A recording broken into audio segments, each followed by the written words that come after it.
बिस्मिल्लाहिर्रहमानिर्रहीम, अस्सलाम वालेकुम, very good morning and huge welcome with soup special. उम्मीद करती हूँ आप सब खैर खैरियत से होंगे, जहां भी होंगे मजे में होंगे। तो जी आज हमारे साथ सुबह सुबह बड़ी खूबसूरत और बड़े टैलेंटेड मेहमान मौजूद हैं। प्रोफेसर अनीस, जो कि असिस्टेंट प्रोफेसर हैं, डायरेक्टर हैं और राइटर भी हैं और ड्रामा परफॉर्म करते भी हैं और लिखते भी हैं। और कश्यप सरवर, जो कि सिंगर भी हैं और बिजनेस वीमेन भी है। सबसे पहले तो अस्सलाम वालेकुम, क्या हाल चाल है आप सबके? अच्छा कश्यप, मैं आपसे सवाल पूछना चाहूंगी कि आप बिजनेस वुमेन है, तो ये सिंगिंग की तरफ आपका शौक कैसे पैदा हुआ?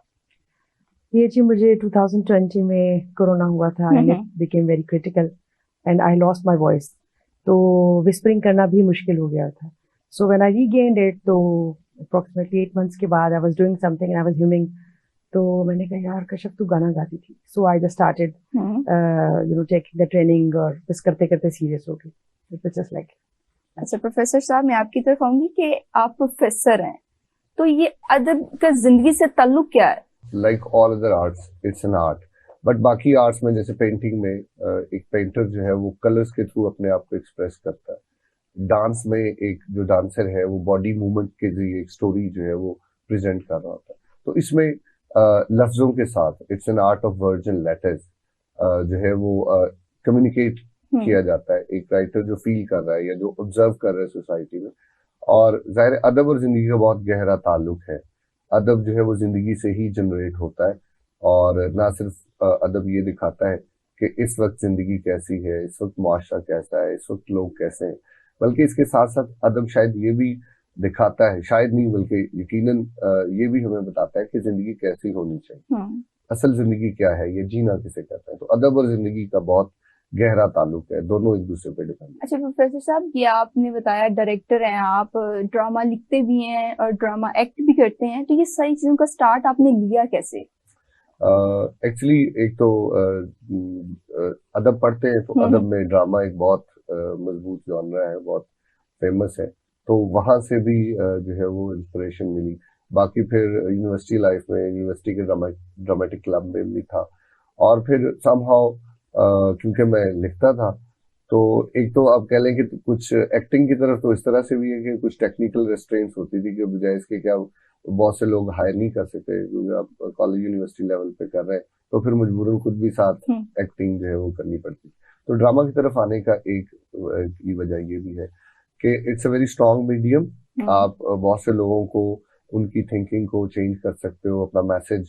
तो मेरा ख्याल है कि अदब का जो समाजी रोल है वो बहुत स्ट्रॉन्ग होना चाहिए और ड्रामा इसका एक बहुत बड़ा सोर्स। इन सारी चीजों के दौरान आपको सीखने को क्या क्या चीजें मिली? इंसान बहुत कुछ सीखता है जब वो किताबें पढ़ता है। इंसान बहुत कुछ सीखता है जब वो दूसरे लोगों से मिलता है। और इसी तरह जब आप कोई ड्रामा परफॉर्म कर रहे हैं तो जाहिर है आर्ट के हवाले से भी आप सीखते हैं। फिर आप ये भी सीखते हैं कि इसका लोगों पे क्या असर हुआ, आप किस तरह इसको और बेहतर बना सकते हैं। और फिर बाकी जाहिर है अदब हमें जिंदगी के बारे में जो है वो बहुत कुछ सिखाता है। तो मेरा ख्याल जो एक चीज मैंने सीखी है कि इंसान को हमेशा एक कलेक्टिव सोच रखनी चाहिए। Individualism is good as far as your own personality is concern, but अगर आप एक मुआशरे में जी रहे हैं तो मेरा ख्याल है कि आपको लोगों के साथ कनेक्ट करना सीखना चाहिए। और जो कलेक्टिवनेस है वो बड़ी जरूरी है ताकि जो जिंदगी के मसाइल हैं, मुआशरे के मसाइल हैं, उनको हम हल कर सकें। किसी न किसी तरह हल ना भी हो तो कम से कम उन मसाइल को हम हाईलाइट कर सकें through any medium, whether it's poetry, novel और ड्रामा। अच्छा कश्यप, आप बिजनेस वुमेन है, तो आपने ये स्टार्ट कहाँ से लिया और क्या क्या आपके एक्सपीरियंसेस हैं? डिजाइनिंग करते थे और जो सॉफ्टवेयर इंजीनियर्स थे वो उनके HTML कोडिंग करते थे। सो दे यूज्ड टू से कि ये डिजाइन बन सकता है, ये नहीं बन सकता। सो आई वाज लाइक ये कैसे नहीं बन सकता, तो I should learn. So HTML से स्टार्ट करते करते देन कंप्यूटर मेरा उस्ताद था और फिर after 3 years I was actually then after a year I was manager web development in Cybersoft, एक और कंपनी में चली गई। और 2 साल के बाद फिर 2001 में मैंने अपना सॉफ्टवेयर हाउस बनाया। और बस फिर IT का मतलब मेरा ख्याल है वो ऐसा एक हुआ, मैंने अपनी एप्लीकेशंस और सारा कुछ उसमें होता था तो ज्यादातर डेवलपर्स ही उनका डेवलपमेंट में था। तो मैंने वो जो IT भी और फिर ग्राफिक डिजाइनिंग भी जो मेरा अपना भी था वो भी साथ साथ, तो बस आई एंजॉयड दैट थिंग। मुझे बस बहुत बहुत अच्छा लगा, बहुत मजा आया। I was like working for customised web based applications. और पहली हमने ई कॉमर्स की 98 में बनाई थी, जब पाकिस्तान में शायद लोगों को ई कॉमर्स का वर्ड का नहीं पता था इस तरह। तो कशिफ, इन सारी चीजों को लेके कैसे चलती हैं? अपनी फैमिली को साथ लेके चलना और इतना बिजनेस को लेके चलना, ये कैसे टाइम दे लेती हैं आप? बस एक तो अल्हम्दुलिल्लाह मेरी बेटियां जो हैं वो कस्टमाइज्ड हैं ठीक है।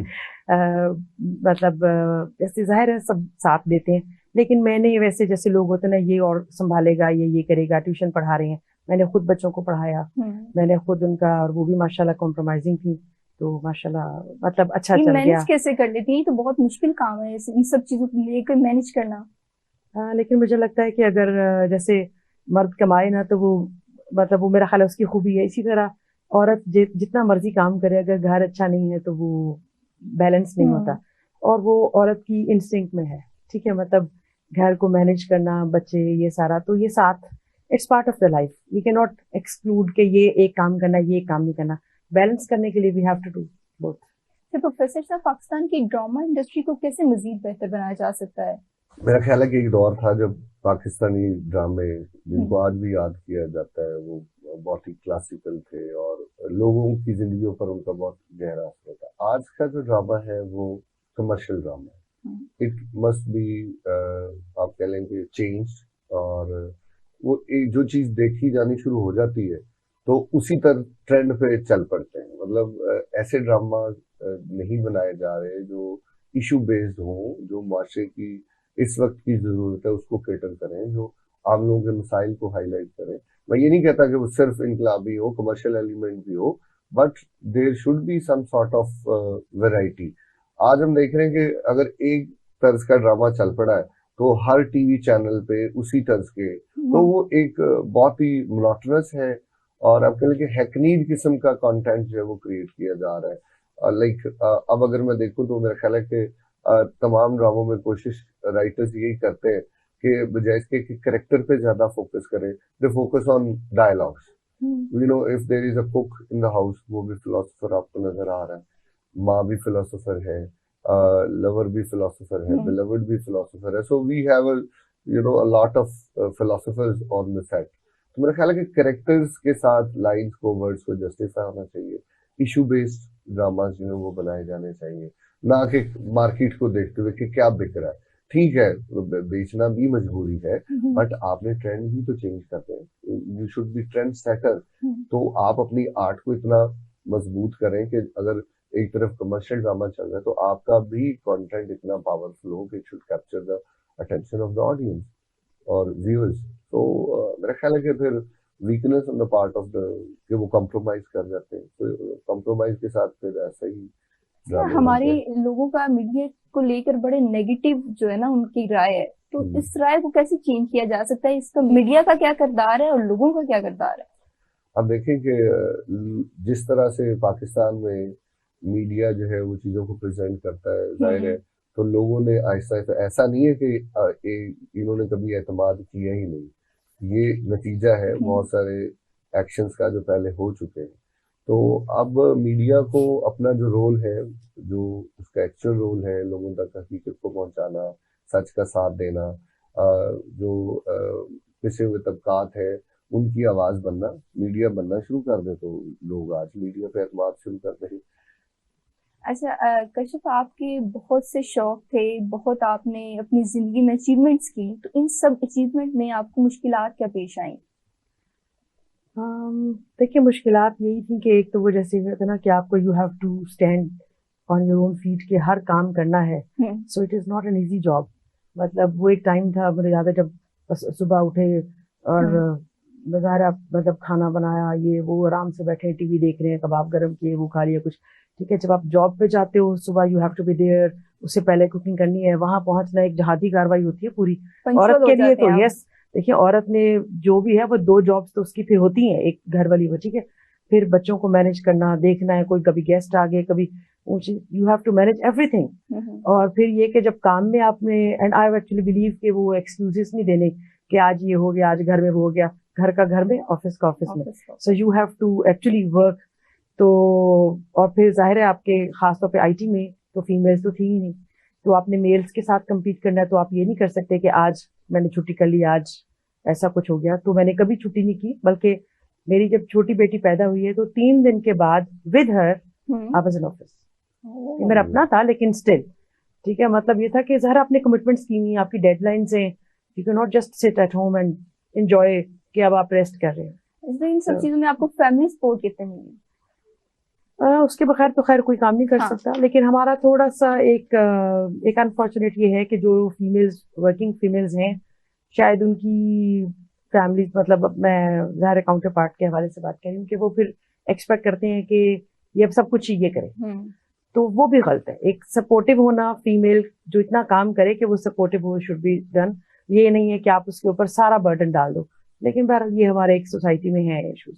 अच्छा, तो आप सिंगिंग करती हैं, तो कैसे सिंगिंग करती हैं आप?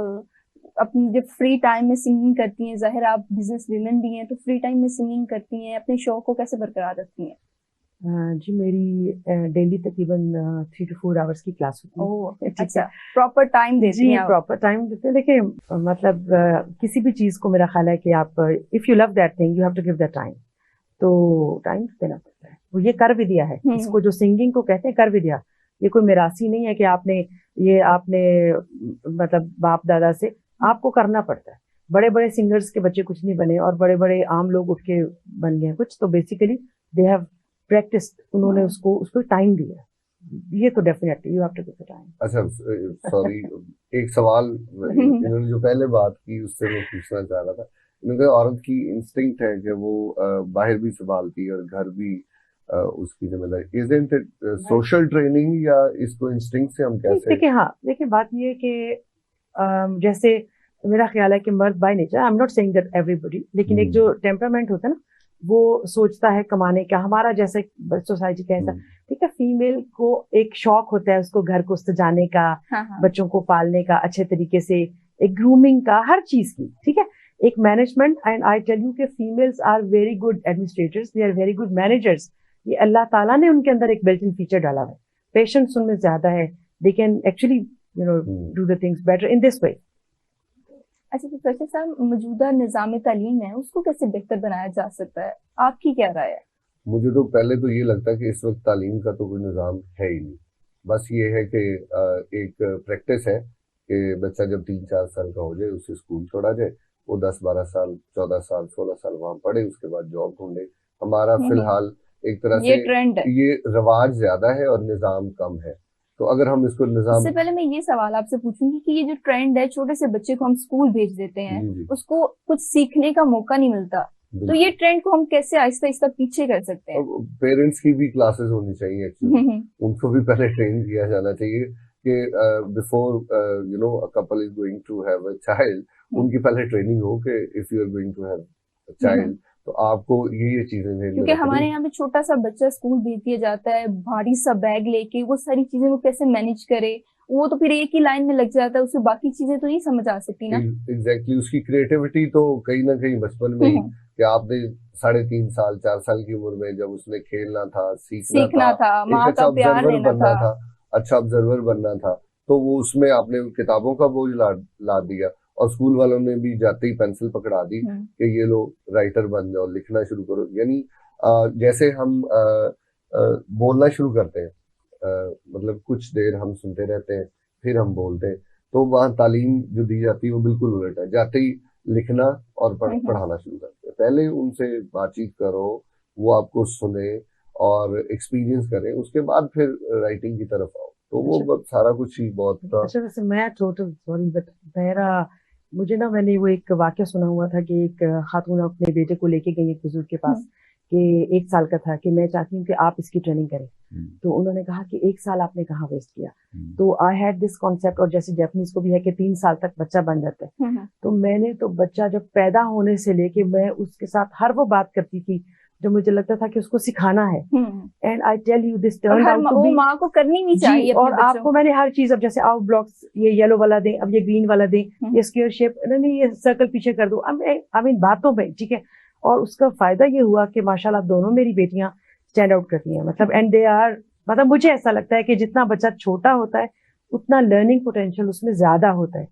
तो नहीं, हम आप बिल्कुल ठीक कह रही है, हम वो बात नहीं कर हाँ, रहे, वो आज हम बात कर रहे हैं एक जब स्कूल का वर्ड आता है, स्कूल का मतलब क्या है, एक खास अंदाज से बच्चों को रखना।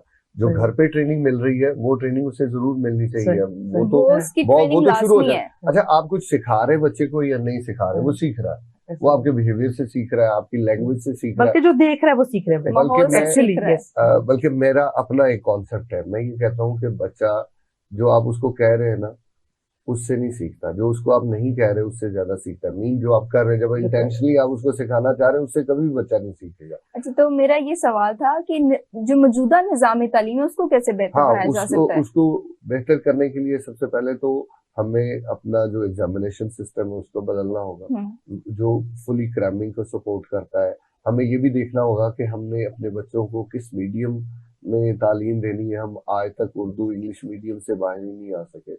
Why they can't be taught in their regional languages? क्योंकि बच्चा अगर अपनी रीजनल लैंग्वेज में अर्ली एज में पढ़ेगा तो वो ज्यादा क्रिएटिव होगा। तो मेरा ख्याल है लैंग्वेज का मसला हल करने की जरूरत है, एग्जामिनेशन सिस्टम को चेंज करने की जरूरत है। आजकल हमारे बच्चों में जो रट्टा सिस्टम है, प्रैक्टिकल नहीं है। यूनिवर्सिटीज में इनको चाहिए कि प्रैक्टिकल ज्यादा करें, ये रट्टे सिस्टम को कम करें। बिल्कुल ऐसे ही है, क्योंकि आप जब नंबरों की दौड़ है, एक पूरा हर जगह पे वो बड़े बड़े बिल बोर्ड लगा दें जी, 1100 में से 1100 मार्क्स हासिल कर लिए और डॉक्टर्स बनना है, इंजीनियर्स बनना है। मतलब अब हमारे यहाँ तो हम सब जानते हैं कि जैसे कोई बच्चा पैदा होता है तो हम कहते हैं जी बेटी है तो डॉक्टर बनेगी, बेटा तो इंजीनियर बनेगा। तो वो एक जो ट्रेंड चला हुआ है, जब तक वो ट्रेंड चेंज नहीं होगा, जब तक आप अपने लैंग्वेज के मसाइल हल नहीं करेंगे, जब तक जो हमारा जो क्लासरूम है उसको भी बहुत इम्प्रूव होने की जरूरत है। वहां पे भी सिर्फ बच्चों से सुना जाता है, मतलब I mostly say that people student just copy paste, एक तरफ से याद किया दूसरी तरफ पेस्ट कर दिया, तो क्रिएटिविटी कहीं भी नहीं। उसके लिए एग्जामिनेशन सिस्टम, लैंग्वेज के मसाइल, करिकुलम, टीचर्स बहुत, उनकी ट्रेनिंग भी बड़ी जरूरी है, क्योंकि वो जिस तरह पढ़ाते हैं उसमें यही है कि जैसे कि भी कॉमा भी आपने सुनाना है, उसका भी फर्क नहीं होना चाहिए। They don't rely on the students के भाई खुद लिखो बताओ, एक चीज है आपने एक्सप्लेन कर दी है, उसके बाद वो बच्चे को खुद उसको एक्सप्रेस करना चाहिए। अच्छा जी, हमारे साथ आज कश्यप मौजूद हैं, तो उनका भरपूर फायदा उठाते हुए हम इनसे गाना भी सुनते हैं। तो जी कश्यप, अपना कोई एक गाना सुनाए हमें।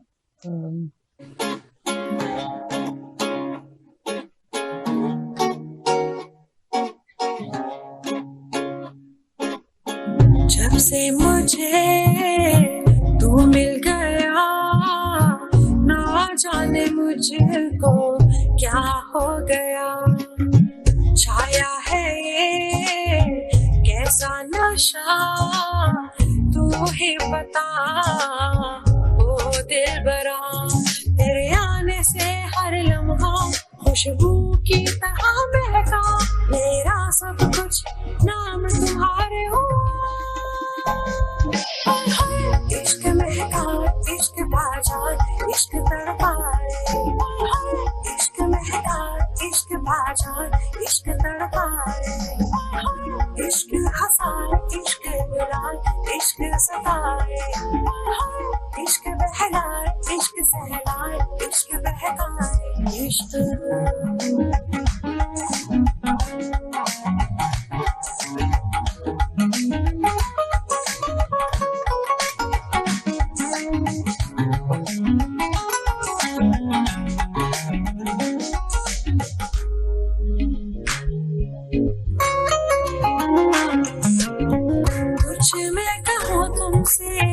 कुछ तुम सुनो हमसे, बैठे कुछ जगह दोनों हो करे जहाँ हमसे, रास्ता मोहब्बत की हो बयान निगाहों से, करती हूँ तेरी बातें रात भर सितारों से, तेरी याद से हर लम्हा खुशबू की तरह महका, मेरा सब कुछ नाम तुम्हारे हुआ।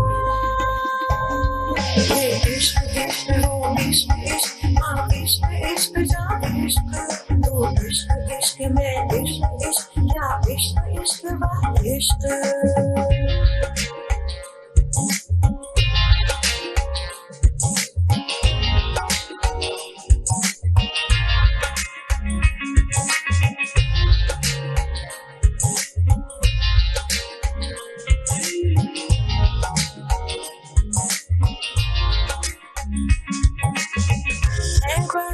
इसी हमदम साथ ये हमारा, ना जुदा कभी होंगे कर लिया इरादा।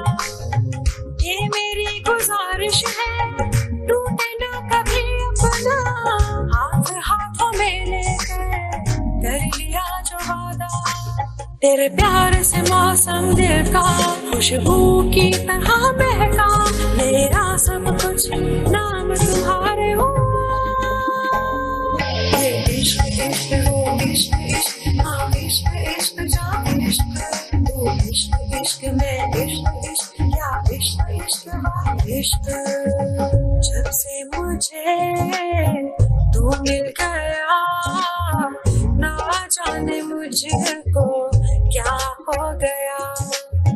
छाया है ये कैसा नशा, तू ही बता ओ दिलबरा। तेरे आने से हर लम्हा खुशबू की तरह महका, मेरा सब कुछ नाम तुम्हारे हुआ। हाय हाय इश्क महका इश्क बाजार इश्क तड़पाए, हाय हाय इश्क महका इश्क बाजार इश्क तड़पाए, हाय हाय इश्क हंसाए इश्क रुलाए इश्क सताए, हाय हाय इश्क बहलाए इश्क सहलाए इश्क बहकाए इश्क। जबरदस्त कशफ, जबरदस्त। बहुत इतनी अच्छे। खूबसूरत आवाज है, आपको कैसे मेंटेन कर लेती हैं आप? क्या मेरा ख्याल है खाती यही क्या तो है अल्लाह आप, ताला का maintain गिफ्ट है कैसे जिसको करती हैं? अल्लाह ताला का गिफ्ट है, मैं हाँ, यही हाँ। समझती हूँ। लेकिन और देखिए इतनी खूबसूरत आवाज है, अक्सर इंसान खट्टी चीजें खाता है, कुछ ऐसी चीजें खाता है, आपका गला खराब हो जाए, तो उसको मेंटेन कैसे करती हैं? लेकिन गला, मैं वैसे खट्टी चीजें कम ही खाती हूँ। गला ज्यादातर गाना गा के खराब होता है, गा गा के खराब होता है जैसे बहुत ज्यादा इस तरह। लेकिन मेरे उस्ताद जो हैं उन्होंने हमें जैसे बादाम रात को भिगो के सुबह उसको काली मिर्च के साथ खाते हैं, अच्छी तरह चबा के जैसे, अच्छा, तो वो उससे गला साफ होता है। या फिर ये पॉइंट्स है जहाँ पर मसाज करते हैं ऑयल से। के साथ जी, ये इन पॉइंट्स पे इस तरह। फिर ये कि उन्होंने कहा आपने ऊंचा नहीं ज्यादा बोलना, और कि अब हमारी आवाज ही मेन है तो आपने उसको बगैर वजह के नहीं बोलना, बहुत ज्यादा नहीं बोलना, और तहम्मुल के साथ, इस तरह की कुछ चीजें। तो yes we have to follow that. अच्छा, मुझे तो ये गाना बहुत इनका खूबसूरत लगा, इतनी अच्छी आवाज लगी, मुझे बहुत पसंद आया। प्रोफेसर साहब आपको कैसा लगा, क्योंकि आप भी तो एक आर्टिस्ट हैं? बिल्कुल, बहुत मजे का था। अब तो म्यूजिक एनर्जी देता है। आप जब भी थेरेपी होती है। बिल्कुल, आप जब डाउन होते हैं तो आप सॉन्ग सुनते हैं, ये बहुत ही नेचुरल। और मेरे ख्याल है इवन जो लेमैन है वो भी जो जब उन्हें कोई मसला है, परेशान है या खुश है, तो म्यूजिक जो है वो मेरे ख्याल है हमारे हर मूड का इजहार है, एक्साइटमेंट का भी। और अब देखेंगे जब सॉन्ग चल रहा था तो वी ऑल वर थ्रिल्ड, तो एक एनर्जी जो है वो आती है। तो बहुत अच्छा, बहुत मजे का देखिए जी, मैं song है। सारी जिंदगी आईटी में काम करती रही and I was expert there सब कुछ। लेकिन जब से ये सिंगिंग स्टार्ट की और जब मेरी वो जो क्लास होती है तो मुझे पूरा दिन उसका इंतजार होता है, ठीक है। और 2-3 दिन अगर मैं गाना नहीं गाती या इस तरह, तो मुझे लगता है कि लाइफ बोरिंग हो गई है। मतलब वो एक वो जो होता है ना, उसमें स्पाइस नहीं लगता। So and it's a very good hobby, it's a very good passion. मुझे लगता है कि it's a therapy as well, it keeps you happy. एक वो जो एनवायरनमेंट है, आप जितने भी बोर हो रहे हो आप गाना सुनते हैं तो आई थिंक इट्स प्लीजिंग। अच्छा, आपकी फैमिली आपके इस गाने को, आपके गानों को कितना एंजॉय करती है और आपके बारे में क्या कहती है? मेरी जो बड़ी बेटी है माशाल्लाह बहुत अच्छा गाती है। हाँ, एंड अच्छा, सबसे बड़ी क्रिटिकल वो है हर चीज को कि ये अच्छा है बुरा है। और अब बाकी माशाल्लाह she has also started appreciating कि अच्छा है। और बस थोड़ा सा उनको था जैसे कि बिल्कुल एक एंटरप्रेन्योर वाली मामा और सारा कुछ उनका जो एक इम्प्रेशन था तो इससे। लेकिन अब जब उन्होंने देखा कि नहीं ये अच्छा है तो लाइक ओके ठीक है, carry on with your hobbies, क्योंकि ये भी था ना। वो बताती है मामा यहाँ से आपने ठीक नहीं किया। ओह शी इज वेरी, मतलब माशाल्लाह बड़ी बेटी तो बहुत ज्यादा वो, ये आपका इसमें स्केल चेंज हो गया ये, मतलब वो yes she is very good at it. वो बहुत अच्छी सिंगर है। वो बड़ी बचपन से कोई 2.5 साल से वो जो है वो कीबोर्ड के ऊपर जो गाना उसको सुना देते थे वो प्ले करती है। और वो कहती है कि इस्लाम में नहीं है, बस थोड़ा सा उसका अपना कॉन्सेप्ट है। तो वो आपने बताया मेरी बड़ी बेटी भी सिंगर है, मतलब सिंगिंग कर रही है वेरी वेल। अच्छा, लेकिन आपका क्या प्लान है फ्यूचर में, उसको भी इसी लाएंगे? देखिए वो अभी देखिए बात ये है कि जो आजकल के बच्चे हैं ना, मैं ये समझती हूँ कि आपकी जो हॉबी है ना, आपका करियर वही होना चाहिए, आपका प्रोफेशन वो होना चाहिए। सो आई डोंट इम्पोज एनीथिंग, ठीक है। लेकिन ये है कि ये मैं जरूर कहती हूँ कि जिस काम को आप एंजॉय करते हो उसको आप टाइम ज्यादा दे सकते हो, और वो डेडिकेशन, वो पैशन ही होता है जो आपको बाकियों से आप स्टैंड आउट करते हो, जिसकी वजह से यू अचीव समथिंग। तो बाकी ठीक है, जो उनका दिल करता है, जो उनकी फील्ड्स हैं, जो उनकी तो पसंद कहती है। नहीं मामा मैं भी ऐसे करूंगी, आपकी तरह गाऊंगी? नहीं, वो तो बिल्कुल ऑपोजिट है। She is very shy. जो और वो बहुत अच्छा गाती है, वो वाकई बहुत अच्छा गाती है। लेकिन ये कि ठीक मतलब अगर कभी, मैं तो ये कह सकती हूँ कि जब उसको कभी इस बात की रियलाइजेशन होगी कि ये अल्लाह ताला की एक नेमत है, जो कि मैं उसको कहती रहती हूँ कि ये कुफारा, आप उसके मतलब ये गुनाह की इमानत है, अल्लाह ताला ने दी है, अगर आप इसको यूटिलाइज नहीं करते। मुझे ऐसा लगता है कि जब मेरी आवाज गई ना, तो मुझे मेरे दिल में ये था कि मैं तो जैसे सिंगिंग करती थी, मैं नाच पढ़ती थी, और बाकी मैं मतलब हमारे हर गेट टुगेदर्स में मेरे स्कूल के फ्रेंड्स, मेरे कॉलेज के फ्रेंड्स तो सुना करते थे गाना। तो मैंने कहा यार मतलब मुझे ऐसा लगता है कि आप उस चीज को आप पे बैक करते हो, आप अपनी, अब अल्लाह ने आवाज दी है, जो कि नूरजहां भी ये कहती है, और मैं उनकी इस चीज को बहुत एडमायर करती हूँ। कहती है अल्लाह ताला ने आवाज दी है तो हमें इसको गाना चाहिए, ये उसकी मखलूक के लिए है। और कभी भी उनसे कोई फरमाइश करता था तो वो ये गाना वो सुनाती थी, ठीक है। और मुझे लगता है कि यही इमानत है। और मैंने उनका एक इंटरव्यू देखा कि बड़ी वो कॉन्शियस हो जाती थी। अच्छा उनसे कोई गाना सुनता तो वो जरा शर्माती नहीं थी, फौरन से अच्छा गाना सुनना है फटाफट सुना देती थी। बड़ी, मैं अब देखिए बड़ी वो चुलबुली और बड़ी मतलब लाइवली, एंड जब भी कोई गाने की फरमाइश आती थी उसके बाद बड़ा वो एक्साइटमेंट के साथ उसको, ये तो मुझे भी पसंद है and sort of, and she has a very very lively personality, full of life. I wish कि मैं उनसे वैसे मतलब फेस टू फेस मिली होती, इंटरव्यूज देखे हैं, सारा कुछ। वैसे मैं जब, चलिए ये भी बताती हूँ, पहले हम जब सिंगिंग में तो बॉलीवुड के ज्यादातर गाने सुनती थी और सारा कुछ। तो जब मैंने सिंगिंग स्टार्ट की तो टीचर्स ने जैसे अच्छा ये नूरजहां का गाना है, जो कि मुझे बचपन में शायद इतना नहीं हमें समझ थी, जैसे जैसे सुनना शुरू किया तो आई रियलाइज्ड कि she is a wonderful singer. और नूरजहां का उनकी वो जितने एक स्वीट उनकी आवाज है, हर लफ्ज को उन्होंने उसकी जैसे कहते हैं ना हक अदा किया। तो आई विश कि मतलब हमने, मुझे लगता है उतना उनको अभी भी सेलिब्रेट नहीं किया जितना। And she was very good dancer by the way, उनके कुछ डांसेस हैं वो पता लगता है रूह से, मतलब she was singing with her soul. अच्छा प्रोफेसर साहब, आप किसको सुनना पसंद करते हैं? आपकी फेवरेट कौन है सिंगर? अच्छा, मैं बहुत ज्यादा चूजी नहीं हूँ, मूड के हिसाब से मैं जो पॉप है वो भी सुन लेता हूँ, क्लासिकल भी, और जो क्लासिकल में किसको ज्यादा सुनना पसंद करते हैं? जाहिर है क्लासिकल में मैं लता, रफी, नुसरत फतेह अली खान है, मेहदी हसन है। अब सॉरी, वो एक दो टर्म क्लासिकल की, एक तो क्लासिकल म्यूजिक है और क्लासिकल सिंगर, एक जो बहुत क्लासिकल हैं जिनका नाम एज के हिसाब से, जी उस हिसाब से। तो मैं समझता हूँ कि इंसान को ना बाउंड्रीज और लिमिट्स अपने ऊपर बहुत नहीं की, जी मैं तो यही करता हूँ तो मुझे तो यही पसंद है। तो जो चीज आपको अपील करती है ठीक है उसको सुने, लेकिन उसके साथ बंद ना जाए, और भी चीजों को एक्सप्लोर करे, दूसरों को भी सुने। तो I am not quite choosy कि बस हाँ यही सुनना, मूड के हिसाब से। तो बेसिकली आई लव म्यूजिक, तो वो म्यूजिक फिर जो भी अच्छा हो, जो उस वक्त आपको अच्छा लग रहा हो, सुना जा सकता है। तो जी बातें तो हमारी चलती रहेंगी, अभी टाइम हुआ छोटी सी ब्रेक का, मिलते हैं छोटी सी ब्रेक के बाद।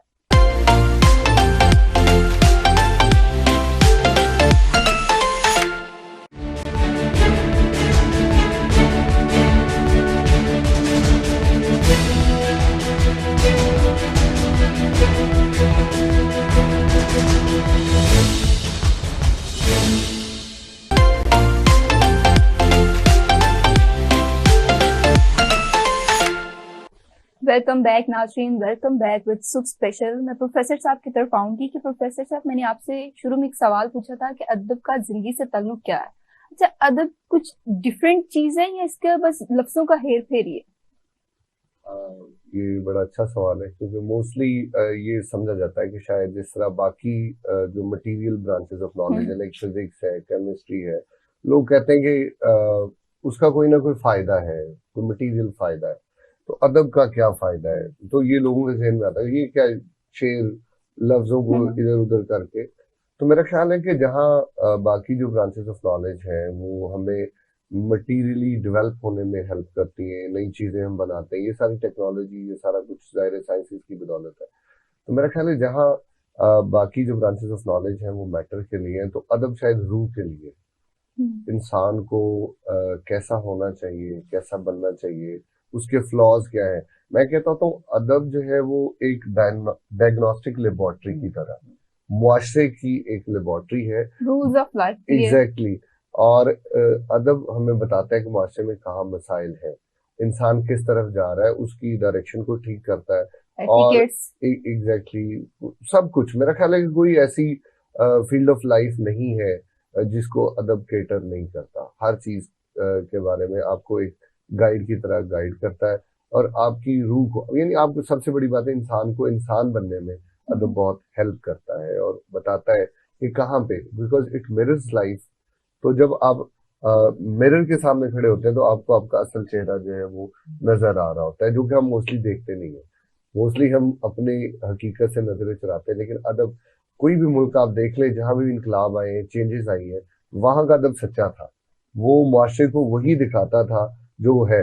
लेकिन जहां पे भी आप देख लें कि अदब मेकअप करके मुआशरे को दिखा रहा हो, अदब फेसेस के ऊपर मास्क लगा के मुआशरे को दिखा रहा हो, वहां जल्दी चेंज या इनकलाब नहीं आता। तो आज हमें जरूरत है ऐसे अदब की जो हमें हमारी सही वाली शक्ल दिखाए, जो इस बात से कता नजर के मेरे कहने पे क्या रिएक्शन आएगा, जो कहने वाली बात है वो कहे। जिस तरह मीडिया की हमने बात की, तो अदब का भी इसी तरह है। अरे कशिफ, ब्रेक से पहले आपने बड़ा खूबसूरत सा सॉन्ग सुनाया हमें, तो किससे इम्प्रेस होके आपने स्टार्ट किया और किससे अभी भी इम्प्रेस होके गाती हैं आप? देखिए, मुझे तो जैसे मैंने आपको बताया कि अब नूरजहां, लता, आशा, ये मुझे सबके गाने बहुत पसंद थे। किशोर, मैं हर तरह का गाना सुनती और इतना सुनती कि सारा दिन मेरा ख्याल है सोए हुए आजान या नमाज पढ़ने के अलावा सारा दिन गाना चलता रहता था। अच्छा। ठीक है। और हमारा एनसी में तो जैसे आर्ट वर्क है, तो उसमें जब तक गाना नहीं है, रात को 9 बजे से लेके 4 बजे तक एक प्रोग्राम आता था, तो वो थ्रू आउट पूरा देखना, सारा एक एक गाने सुनने, वो वाला शौक था। ये जब मैंने सिंगिंग की प्रॉपर ट्रेनिंग लेनी स्टार्ट की, तो मेरे जो टीचर थे उन्होंने मुझे कहा कि आपका टोन डिफरेंट है, आप गाएं, प्रोफेशनली गाएं। एंड आई वाज लाइक कि सर को शौक है, तो चलो, जैसे होता ना कि इनके लिए। अच्छा, ठीक है। हाँ, मुझे बिल्कुल लाइम लाइट में आने का, या मैं आई was like always back stage वाला, उस टाइप का मुझे था। तो खैर, मैंने बस उनके लिए करते करते मैं भी सीरियस हुई। अच्छा, आप न्यू जनरेशन को क्या कहना चाहेंगी कि जो गाना सीखना चाहते हैं, गाना गाना चाहते हैं और उनके पास फैसिलिटीज नहीं है? मेरा ख्याल है कि अब बहुत ज्यादा फैसिलिटीज है। जैसे एनसीए में भी अब म्यूजिकोलॉजी है, और भी बहुत से टीचर्स हैं, काफी एकेडमीज हैं। हाँ, थोड़ा सा ये है कि अब जरा कमर्शियल चूंकि चीज हो गई है, तो हमारे यहाँ पर टाइम नहीं लगाना चाहते। मैंने भी एक्चुअली 1 साल पहले से क्लासिकल स्टार्ट किया। ठीक है। और जब आपको रागों की समझ आती है, और आपको फिर वही गाना आप जब गाते हो, आपको फील, आप उसकी वो जो सारे कॉन्सेप्ट्स हैं, तो मेरा ख्याल है वो जितना आप अच्छा समझते हो, उतना वो आपके रूह में एम्बेड होता है, उतना अच्छी आपकी आवाज से वो एक्सप्रेशंस के साथ निकलता है। तो उसको समझने के लिए भी मुझे लगता है टाइम लगाना चाहिए। उसमें आप शॉर्टकट्स कोई नहीं है, यू नीड टू लर्न। आप तो ऑनलाइन बहुत अच्छे लेक्चर्स मिल जाते हैं, आप थ्योरी वहां से देख सकते हो, बाकी practically you have to sing, you have to understand it. और प्रोफेसर साहब जो हैं, एक आर्टिस्ट होने के साथ साथ बड़े अच्छे शायर भी हैं, तो अपनी कोई एक अच्छी सी शायरी सुना दें। नहीं, मैं तो बहुत अच्छा शायर तो नहीं अपने आप को समझता, क्योंकि शायरी भी एक बहुत मुश्किल काम है, उसकी जो तमाम टेक्निक्स है। लेकिन इस बारे में मेरा अपना मानना है कि इंसान को अपने आप को एक्सप्रेस करना चाहिए। अगर आपको फिलहाल सीखना अच्छी बात है, अगर आपको वो तमाम टेक्निक्स और वो वजन और वो सारी चीजें नहीं पता, तो इसका मतलब ये नहीं कि आप बात कहीं ही ना, बात कही जानी चाहिए, ये ज्यादा इम्पोर्टेंट है।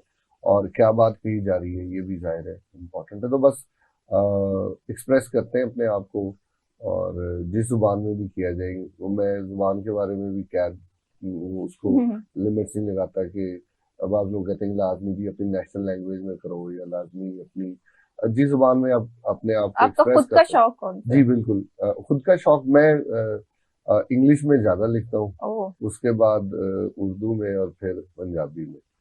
तो पंजाबी में भी लिखता हूँ। और सुनाना कौन सा पसंद करेंगे? मुझे ना याद नहीं रहती अपनी जो तहरीरें ज्यादातर। तो अब जब से ये सोशल मीडिया है, फेसबुक, तो आपने वहां पे सेव की हुई है, जब भी सुनानी हो तो वहां पे आप जो ओपन करके सुना देते हैं। चले, एक पंजाबी के चंद अशार है वो मैं आपको सुना देता हूँ। ਰੱਬ ਨੂੰ ਰੱਬ ਮੰਨਦੇ ਵੀ ਹੋ, ਰੱਜ ਦਿਲਾਂ ਨੂੰ ਭੰਨਦੇ ਵੀ ਹੋ, ਰੱਬ ਨੂੰ ਰੱਬ ਮੰਨਦੇ ਵੀ ਹੋ, ਰੱਜ ਦਿਲਾਂ ਨੂੰ ਭੰਨਦੇ ਵੀ ਹੋ, ਆਪਣੇ ਭਰੇ ਭੜੋਲੇ ਛੱਡ ਕੇ ਮਾਲ ਯਤੀਮਾਂ ਵੰਡਦੇ ਵੀ ਹੋ, ਜੰਨਤ ਦੋਜ਼ਖ ਖਰੀਦੋ ਵੇਚੋ, ਜੰਨਤ ਦੋਜ਼ਖ ਖਰੀਦੋ ਵੇਚੋ, ਕੁਝ ਰੱਬ ਉੱਤੇ ਛੱਡਦੇ ਵੀ ਹੋ, ਇੱਕ ਗੱਲ ਤੇ ਦੱਸੋ ਭਲਿਓ ਲੋਕੋ, ਰੱब ਨੂੰ ਰੱब ਮੰਨਦੇ भी हो। जबरदस्त, आप तो बड़ी अच्छी शायरी कर लेते हैं, मतलब मैंने सही कहा। कश्यप, मैं आपकी तरफ आऊंगी कि मैं आपके बिजनेस की तरफ आऊंगी। आपने बताया कि आप बिजनेस वीमेन है और आपका अपना सॉफ्टवेयर हाउस है, तो ये आईटी हमारी न्यू जनरेशन के लिए कितना बेनिफिशियल है? न्यू जनरेशन के लिए नहीं, मेरा ख्याल है डेली लाइफ के लिए। जिस तरह एक जमाने में होता था ना, जिसको इंग्लिश आती है वो कोई भी जॉब कर सकता है, अब वो जो टूल्स है ना, अब वो आईटी है। आईटी, तो आप कोई भी, आप चाहे डॉक्टर हैं, आप चाहे इंजीनियर हैं, आप चाहे whatever profession you are in, आपको अपने से रिलेटेड जो है ना आईटी के टूल्स का पता होना चाहिए, अपडेटेड होने चाहिए। तो आपकी अपनी परफॉर्मेंस जो है वो ऑप्टिमाइज होती है, वो इम्प्रूव होती है। सो बेसिकली आईटी के, और बल्कि मुझे लगता है कि हमारी अभी भी बिजनेस में जैसे सॉफ्टवेयर टूल्स की इम्प्लीमेंटेशन होनी चाहिए, जो चाहे वो ईआरपी सॉल्यूशंस हैं, चाहे वो अदरवाइज किसी भी तरह मार्केटिंग के लिए। अब देखिए जो ट्रेडिशनल मार्केटिंग में और डिजिटल मार्केटिंग में कितना डिफरेंस है। Like you spend I think almost 10% of that budget and you gain more response and it is more like a snowball, it keeps on adding आपके हर चीज। तो आप ये तो बहुत it multiplies। so आपका इसी तरह परफॉर्मेंस में आपका जितने भी जो हम पहले मैनुअल काम करते थे, जब आप उसको आईटी में करते हैं, आप उसमें यानी कि कोई भी टूल यूज करके, तो आप उसको सेकंड्स में कर रहे होते हैं। सो डेफिनेटली आपकी परफॉर्मेंस इंप्रूव होती है, तो इट डेफिनेटली एड्स अप। अच्छा प्रोफेसर साहब, मैं आपसे पूछना चाहूंगी कि जैसे आप आर्टिस्ट हैं, तो हम अपनी ड्रामा इंडस्ट्री को मजीद बेहतर बनाने की कोशिश कर भी रहे हैं, लेकिन मजीद और क्या इकदाम है? मेरा ख्याल है कि ज्यादा से ज्यादा स्कूल्स, एक्टिंग के स्कूल्स, डायरेक्शन के स्कूल्स बनने चाहिए। अब देखिए कि हमारे पब्लिक सेक्टर में सिवाय जो मेन स्ट्रीम यूनिवर्सिटीज हैं, इसके अलावा कहीं पे भी आप कुछ भी सिखाने का वो है नहीं। ना तो कहीं पे एक्टिंग सिखाई जा रही है, ना कहीं पे राइटिंग सिखाई जा रही है, ना कहीं पे डायरेक्शन का कोई है। तो जाहिर है आप इसको आपने इंस्टीट्यूट्स में लेके ही नहीं गए, तो आप अपनी उस बेसिक एजुकेशन सिस्टम का इसको जब तक पार्ट नहीं बनाते। और दूसरा जो है प्रोडक्शन हाउसेज, वहां पे भी जो एक दफा सेट हो जाता है, तो जो सीनियर एक्टर्स हैं उनको चाहिए कि वो भी अपने एक्सपीरियंस को जो नौजवान हैं उन तक वो पहुंचाएं, शेयर करें। और लोगों को भी ये समझाने की जरूरत है कि ड्रामा, एक्टिंग, ये सारी चीजें ये लाइफ से ही रिलेटेड है, और ये कुछ ऐसा नहीं है जिनको सीखना शायद हम मायूब भी समझा जाता है हमारे मास्टर में, जिस तरह का वो है। तो इंस्टीट्यूट तक, ग्रास रूट लेवल तक। अच्छा, इवन की जो यूनिवर्सिटीज में मीडिया स्टूडेंट्स हैं उनको भी प्रैक्टिकल नहीं करवाया जा रहा। एग्जैक्टली, वो भी थ्योरी से ही सारा कुछ किताबों में पढ़ के किस तरह इस तरह फिल्म बनी। बिकॉज जब आप कुछ सिखाना चाह रहे हैं तो आपके पास, अगर आप साइंसेस पढ़ा रहे हैं तो अच्छी लैब्स होनी चाहिए। अगर आप मीडिया स्टडीज पढ़ा रहे हैं या फिल्म पढ़ा रहे हैं, मतलब अलमिया ये है कि master in film studies and the university does not have a proper studio. उनके पास स्टूडियोज ही नहीं है, क्योंकि आपको पता है फिल्म एक कंट्रोल्ड मीडियम है, उसको आप जो है वो नेचुरल उस पर नई इन्वायरमेंट में कर सकते हैं, इसलिए कंट्रोल्ड इन्वायरमेंट चाहिए। तो वो स्टूडियो तो है नहीं, इसलिए हम फिल्म इंडस्ट्री में बहुत पीछे हैं। ड्रामा में फिर भी गुजारा कर रहे हैं with a lot of dialogues in the place वो अलग बात है, लेकिन बट ड्रामा जाहिर है देखे जरूर जा रहे हैं। अब उनको कैसा होना चाहिए वो अलग डिबेट है। मैं इस पे एड अप करूंगी कि बेसिकली हमारे इंस्टीट्यूशंस में जो प्रैक्टिकली, अब जैसे हमारे पास आईटी के लोग आते हैं ना, उनको थ्योरी तो पढ़ाई होती है, उन्हें प्रैक्टिकल कुछ नहीं पता होता, ठीक है। और जिन लोगों ने during their education due to whatever reason, चाहे जॉब की है या इंटर्नशिप की हुई है, वो अपनी परफॉर्मेंस में और इवन अपने रिजल्ट्स में भी बेहतर है। हमारी थ्रू आउट एजुकेशन सिस्टम में ना जो सबसे बड़ा प्रॉब्लम है वो एप्लीकेशन का है, कि आपको उसकी प्रैक्टिकल एप्लीकेशन ही नहीं पता होती। सॉफ्टवेयर इंजीनियरिंग पढ़ रहे हैं, उनको ये नहीं पता कि ये प्रोजेक्ट मैनेजमेंट कहाँ यूज हो रही है, रिस्क मैनेजमेंट कहाँ पे यूज हो रही है, बहुत ज्यादा ठीक है। अच्छा, इवन आपको बताती हूँ, मैं मेरे जैसे कजन्स वगैरह सारे बाहर होते थे, तो वो प्रैक्टिकल्स कैसे करते थे कि ये केमिकल्स पढ़े हैं, आपने ये उठाया और उसका रिएक्शन, अब वो आपने एक्सपीरियंस किया, वो कभी नहीं भूलता। अच्छा, हमारे क्या था, इसको इससे करो, वो रटा लगा लिया, अच्छा, और था कि जी ब्लू कलर निकलेगा, अब अगर वो रेड भी निकला तो हमने ब्लू ही लिखना है क्योंकि हमें पता है कि ब्लू निकला था।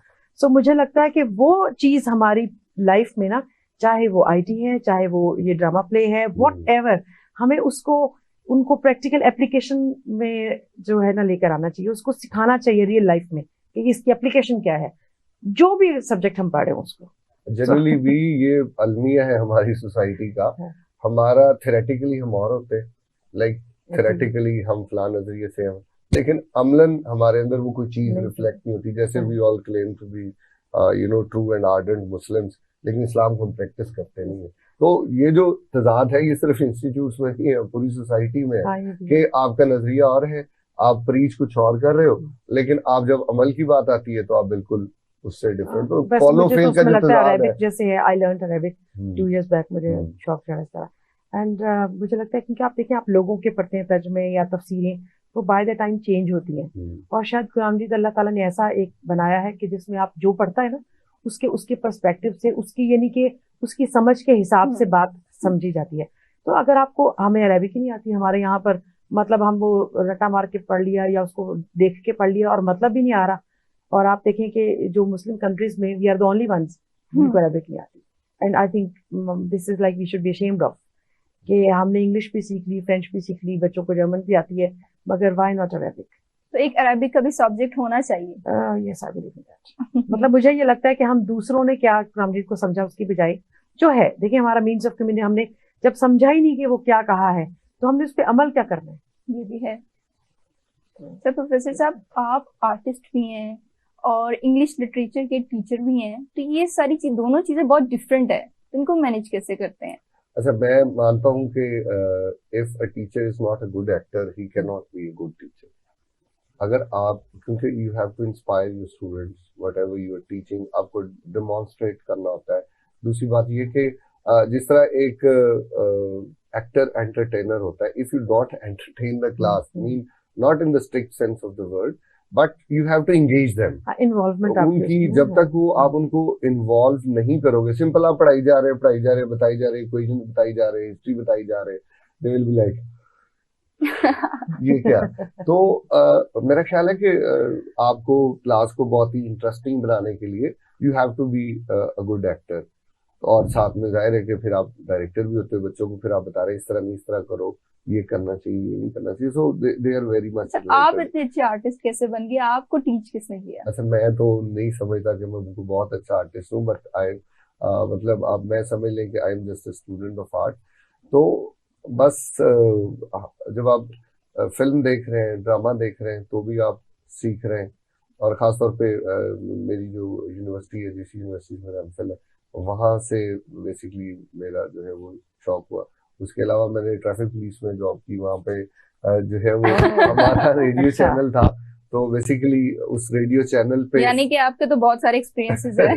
जी, तो बेसिकली वहां से सही आगाज हुआ, क्योंकि रेडियो चैनल पे हमने कुछ एक दो हमने सोचा कि रेडियो ड्रामे बनाए जाए, वो फिर ड्रामों का स्क्रिप्ट लिखा मैंने, फिर हमने उनको रिकॉर्ड किया, उसकी डायरेक्शन दी और सारा। तो वहां से उसके बाद फिर साथ में जीसी के जो ड्रामेटिक क्लब है, वहाँ उसका भी मैं पार्ट रहा हूँ, और फिर ज़ाहिर एक शौक बन गया।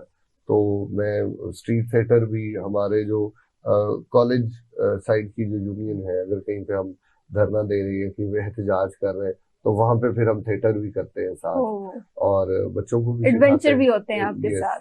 ज़ाहिर अपनी कम्युनिकेशन का एक मीडियम है ड्रामा, और खासतौर पे जो सोशल इश्यूज हैं उनको दुनिया में आप देख लें कि जहाँ भी इनकलाब आए हैं, तो वहाँ के जो ड्रामा राइटर्स हैं उनका उसमें बड़ा रोल है। आज उसको आप फिल्म को भी कह सकते हैं, अगर हम अच्छी फिल्म्स बनाना शुरू कर दें जो सोशल इश्यूज को हाईलाइट करते हैं, तो माशरा बहुत जल्दी चेंज हो जाए। अच्छा कश्यप, आपने मुझे बैक स्टेज एक बड़ी अच्छी और मजेदार बात बताई थी कि आपने अपना नाम खुद चेंज किया है। मेरा नाम पहले कुछ और था, हिना था मेरा नाम, और मैं जब 1 क्लास में थी तो मुझे लगता था मैं जरा शरारती और जरा उस तरह से थी, तो मुझे लगता था कि हिना कोई साइलेंट और इस तरह से है, तो मुझे अपने ऊपर सूटेबल नहीं लगता था। अच्छा। सो मैंने कहा कि मैंने नाम चेंज करना है। मैंने फिर कोई नामों की कुछ लिस्ट बनाई, जो जो मुझे पसंद आते जाते थे वो मैं लिस्ट बनाती रही। तो जब मैंने 2 क्लास में जाना था तो अबू की पोस्टिंग हुई, so I have to go to the new school. तो वहाँ वो नाम लिखते थे, तो मैंने उनको कहा कि नहीं आप मेरा सरनेम लिख दें, तो फर्स्ट नेम मैंने चेंज करना। उन्होंने अब्बू को देखा अबू ने भी कहा कि अब उसने फैसला कर लिया है। तो फिर मैंने वो जो मतलब मुझे नाम पसंद थे उन सब का मतलब अबू से पूछा, तो फिर कशफुल मौजूद में मेरे ये पसंद आया। अच्छा प्रोफेसर साहब, ये पाकिस्तान की ड्रामा इंडस्ट्री है, ये हम कहते हैं कि ये ड्रामा जो हमारे बन रहे हैं पाकिस्तान में, ये हमें बिगाड़ते हैं या सुधारते हैं, इनमें हमें लेसन क्या मिलता है? अच्छा, it can go both way. ये बिगाड़ भी सकते हैं, ये हमें ज़ाहिर गाइड तो करते ही हैं। उसमें डिपेंड करता है कि जो व्यूअर है वो कौन सी एलिमेंट को ले रहा है, इसलिए बहुत मोहतात होना चाहिए जब आप ड्रामा बना रहे हैं। तो कोई भी चीज जैसे होता है ना स्मोकिंग किल्स और शराब नोशी, वो इसलिए लिखा जाता है क्योंकि लोग बाज दफा नेगेटिव जो चीजें, जाहिर है आपने ड्रामा में नेगेटिव किरदार भी दिखाने हैं, पॉजिटिव भी दिखाने हैं। अब ये नहीं कि सब अच्छा अच्छा नहीं दिखा सकते, आपने तो वही दिखाना है जो माशरे में किरदार मौजूद है।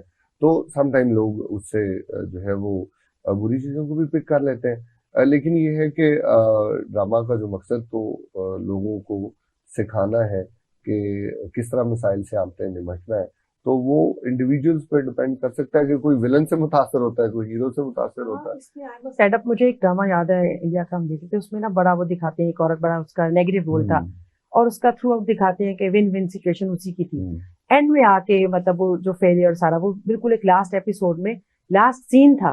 तो मुझे लगा कि वो जो इतना उन्होंने दिखाया कि वो गलत काम करके एक अचीव करी थी चीजें, उसकी बजाय उसका जो है बाद में रिजल्ट भी दिखाना चाहिए था, ताकि वो एक मॉरल्स, जब आपको आपने पहले 90% वो दिखाया कि वो she is enjoying that thing, और जो बिल्कुल जो असल चीज थी कि जो गलत चीज की हार होती है या वो जो है उसको बहुत कम आपने जी कर दिया कंक्लूड, जो किसी ने देखा नहीं देखा। तो मेरा ख्याल है कि that is also very much required कि आप जो अच्छी चीज को और बुरी चीज को, प्लस वैसे मैं लोगों को एग्जाम्पल देती होती हूँ कि रियल लाइफ में ना हीरोज और विलन्स नहीं होते, हर इंसान के अंदर अच्छाइयाँ और बुराइयां हैं, ठीक है। सिर्फ ये है कि आप अगले की अच्छाई को उजागर कर दो या आप उसकी। अच्छा प्रोफेसर साहब, बेसिकली मेरा सवाल ये था कि ड्रामों के बनने से माशरे के बिगड़ने का क्या किरदार है?